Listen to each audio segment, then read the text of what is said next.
a maximum of 3 like in Legend, that would be cool, but they don't. They just let you stack them up. It's like in Anniversary. In Anniversary, by the end of the game, I had over 100 large medkits or something.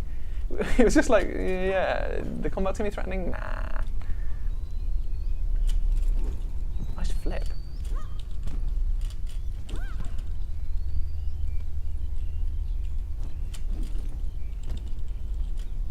It's interesting, actually. I was reading a fantastic article about fungi. You may say fungi, what's interesting about fungi? Well, in this particular case, noticing that fungi on level, in general, when you look at a fungus, you're missing out the majority of the fungus, because most of a fungus is in general hyphae.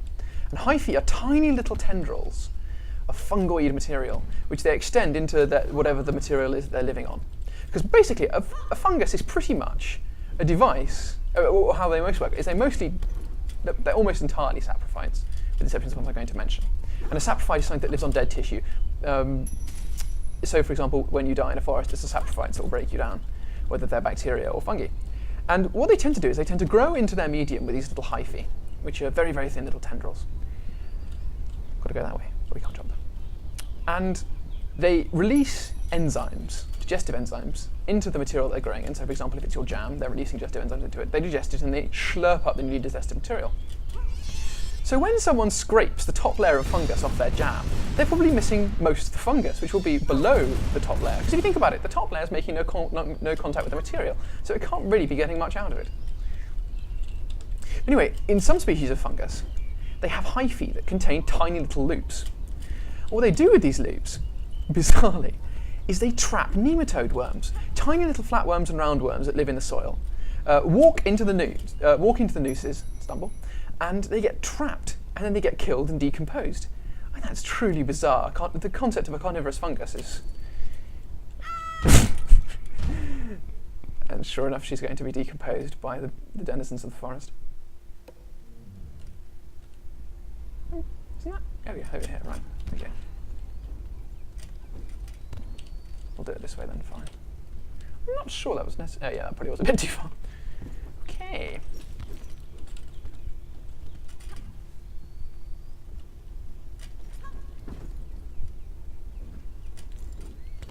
I'm not sure. Can I grab that? Ah, excellent, I can. I wonder about that pole there. I mean, I suppose, can I have jumped and got it? Okay, sorry. I'm going to quickly find this out. Could I have jumped from that area over there? Come on. Let's give this a jump as well. Could I have jumped up that from here? No, I couldn't have done. I wonder why that's there. Interesting question, actually. But I wonder if is there a treasure behind me that can only be got from there? Maybe. Oh, maybe I could have got it from here. Who knows? Anyway, sorry. Wasted a bit of your time there. Didn't mean to.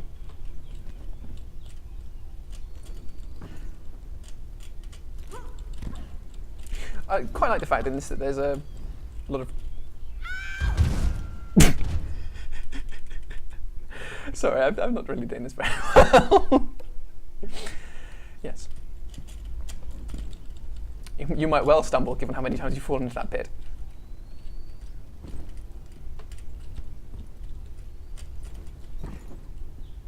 There's really no excuse for dying on this section.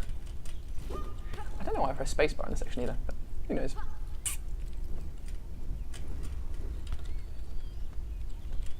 And on we go, and away we go.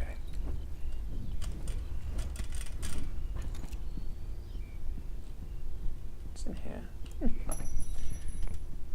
There's this roof above me which is kind of smashed. I wonder if there's anything on the second floor back there, but I'll have to deal with it. Look at that some time. I don't think I have time. Oh, Nargo's great. Oh, there's one on the ceiling.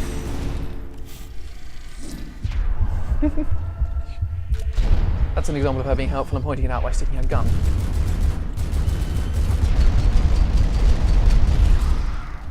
All gone? Okay, champs.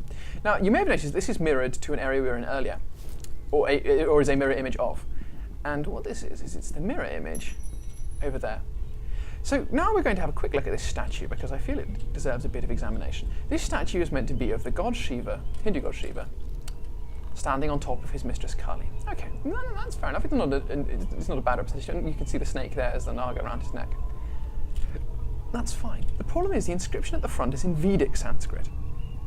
problem with this is that Vedic Sanskrit was pretty much giving way to conventional Sanskrit by about 600 BC. Kali, or the first stories about Kali, was only really introduced in about 600 BC.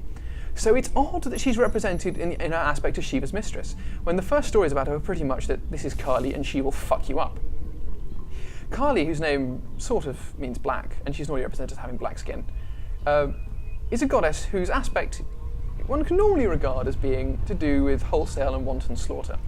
She's one of the sort of most basic stories about her is the 8 goddesses, led by Gudra, I think, are fighting a demon whose name literally means bloodseed. And what this demon does is every time you cut him, blood falls to the ground and another copy of him springs forth. And obviously the fight's not going too well. So the mother goddess summons from her forehead Kali, who emerges with blackened skin, emaciated flesh, and a lolling tongue, and a garland of human heads around her neck. Hello, FPS loss. And a skull-topped staff, I think. And what she does is she cuts the demon, and every time he bleeds, hello, we've got a couple of bats. This will be interesting. Can I shoot them? It's not responding to my left clicks at all. Shooting the bat. It's a bat of FPS loss. Anyway, and every time she cut the demon, she allowed him to bleed into his mouth, so she immediately swallowed his newborn forms, even as she fought him. Now, what we've just done is to lower this arm. And as you might have guessed, we were probably meant to go up here and do something. And there's another bat. Where are all these bats coming from? Be gone, sir. And if we run up here, what do we find? But hand with a missing spot. It looks rather like it needs a lens. So let's stick in our lens. Bam. However, the hand is now stuck down. So we're probably going to have to raise it back up again. And as you have noticed, this is basically meant to be a representation of a system where you've got fairly large amounts of friction, but two equally balanced loads. So that once you put stress on one side, it'll stay like this. So in order to reset it, we simply stand on here, and the status quo will be restored. You may remember on the other side, actually, well, you'll see when I get there, there was a crate that I used and pulled rather close to one of these. Well, but no, I'll explain when I get there, because it's a bit pointless to talk about it when you can't see what I'm referring to. Hello, Sheila. The ancient laser beam technology that they were always working on so hard has obviously come to fruition. Those dancers with their fans, beautiful. This concept of the light puzzle, the laser beam puzzle, is a real big hit in these kinds of games. There's one in Legend. There's probably one in almost every game, because it allows you to use mirrors and reflections, which is something that most people have a fairly good intuitive grasp of. So what you may notice is that there are 2 of these and a crystal. Now, obviously the light's going to be focused on the crystal because of magic. And these 2 ladies... Oh, is that a Naga? So I do believe I'm not wrong. Any more? No. Okay, so each of these has a mirror on one particular side. Now, if we stand over here, what we notice is this light beam